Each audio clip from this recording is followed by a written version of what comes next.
Okay, hi guys, it's Miss Z. I am going to go over an assignment that is going to be due on Friday.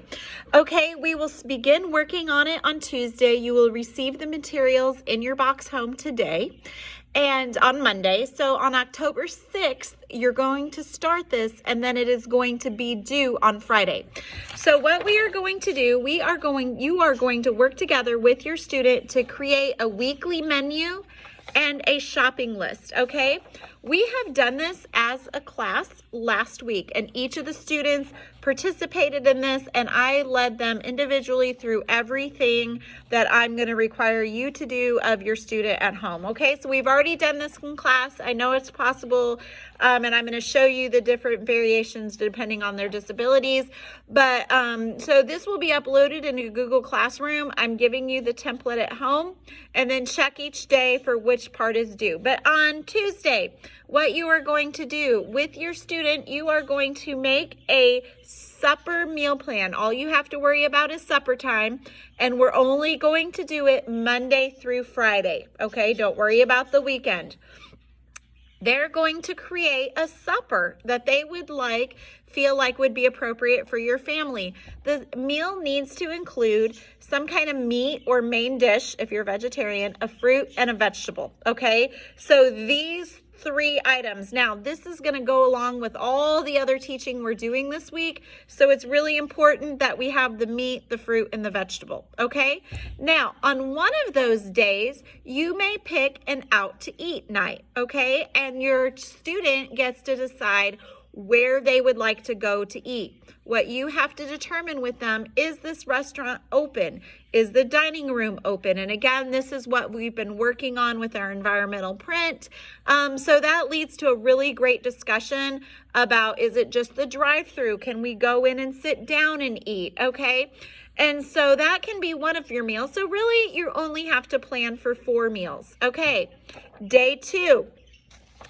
You are then going to take the items on your meal plan, look in your pantry, and see what you already have. If you don't, whatever items you don't have, you are going to put as a grocery list, okay? So we have varying levels of abilities in this classroom, and you guys know this. Okay, I modeled this on the board. Each of the kids got to pick a meal that they wanted to do. And then here was our menu. Here's what they did. Spam noodles. We had ham and pineapple pizza. We had bean burritos. And then they wanted to go to Subway for their restaurant out. And then we had chicken, okay? So this was the menu written. And again, they copied it off the board. And then this was the grocery list. Here was somebody that was fully capable of copying and writing.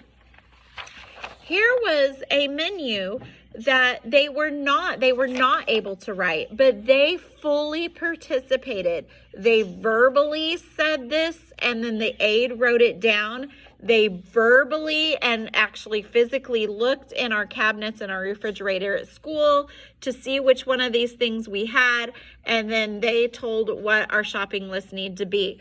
Okay, so if your student cannot write, they can still 100% participate in this, and I entrust your integrity and your judgment in that. Here is another student sample. They can't necessarily copy from the board because of vision difficulties, and they do a lot better. So I wrote down what we had decided, and then they copied under me. Okay, so there is an example of that. Okay, here is another one who was able to copy off the board.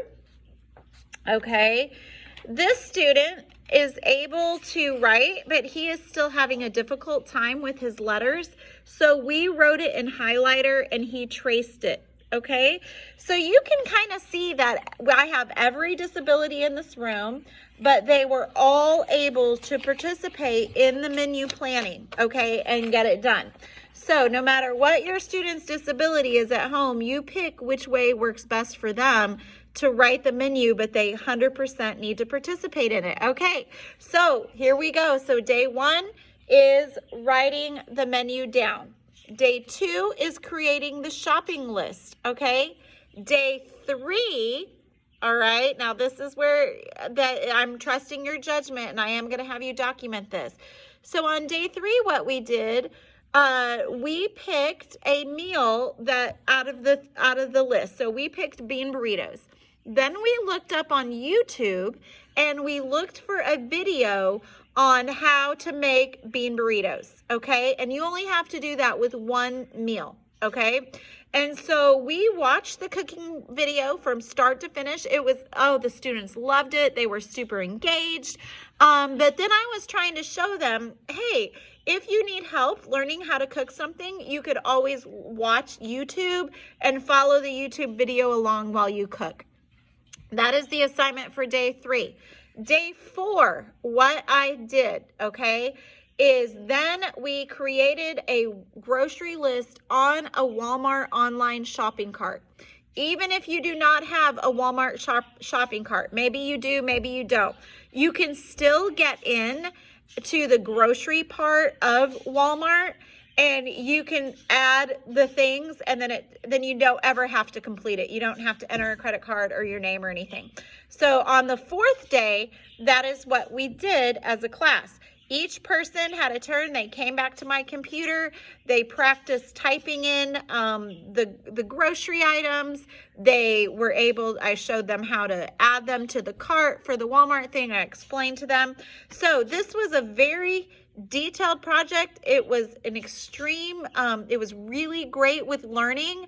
And again, I just want to say every need was met, every disability, no matter what their level, was able to do this. So I trust your own judgment with your kid. Again, I'm getting 2 grades. Unfortunately, this is not optional. I know it's a lot of work on you, but I need for you guys to produce this at home for me, okay?